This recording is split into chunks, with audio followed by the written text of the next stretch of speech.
So a bunch of people asked me for tips about night photography.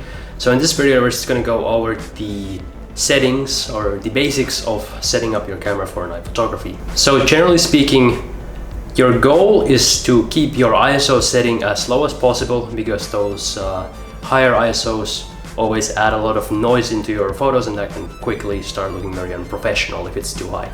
Especially if you're using a phone or a older camera or a cheaper camera.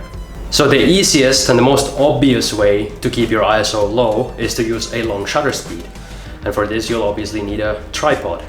When you keep your shutter open for several seconds at a time, it allows your camera to capture a lot of light, and it allows you to keep your ISO as low as possible, and you get minimal amounts of noise. Now the only problem with this approach, of course, is that it's also going to blur all of the movement that happens during the time your shutter is open. So it's not the most suitable tactic for example, street photography. But for landscape photography and for cityscape photography, it is completely fine. Things get a little bit more tricky when you try to do street photography, because it is not always possible or recommended to use a tripod on the street. So then you have to start making compromises on other aspects of settings.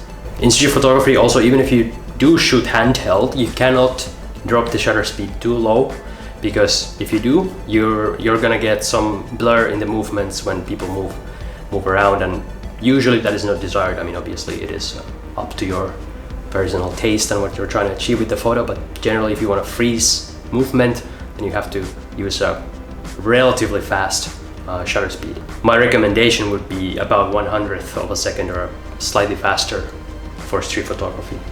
Now there are special situations where you can lower it, like for example if you're doing street photography of a snail, or if you're very far from the subjects, or of course if you don't mind the blur.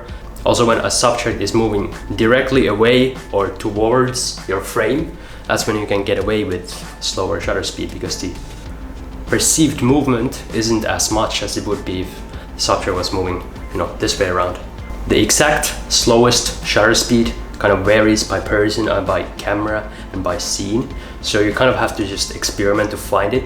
But another way, and perhaps a better way even, to let more light into your camera is using a wide open aperture. And in fact, when I'm doing street photography, the first thing I change is just make sure I'm shooting wide open.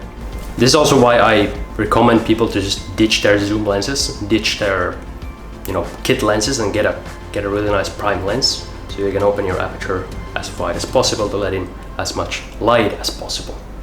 I'll talk more about gear in the next video probably. If you want to see that, stay tuned. So just an example for settings. Let's say you're shooting with a 50mm f1.8 at night time on the streets. I would set my aperture just to f1.8, and I would set my shutter speed at 1/100th of a second.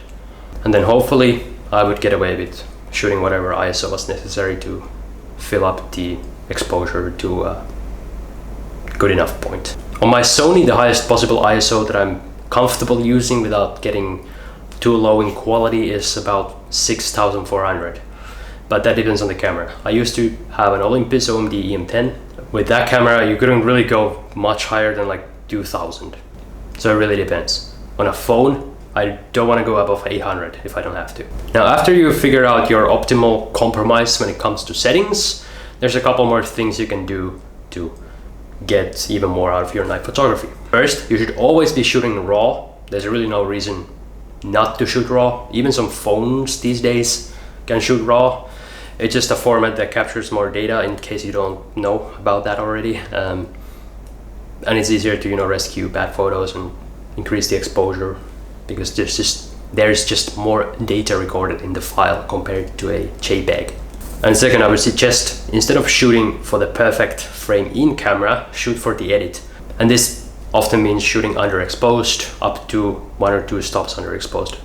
You want to protect the highlights so that you can bring them down in post, and you can easily get away with increasing the exposure by 1 stop without ruining the photo in most cases.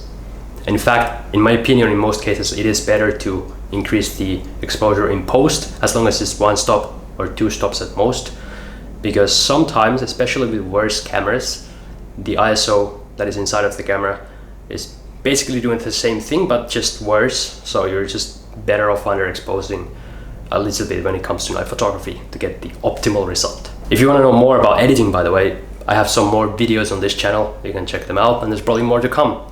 All right, I think that is most of the basics of settings. I hope that was a clear enough video. I don't know if that was clear enough.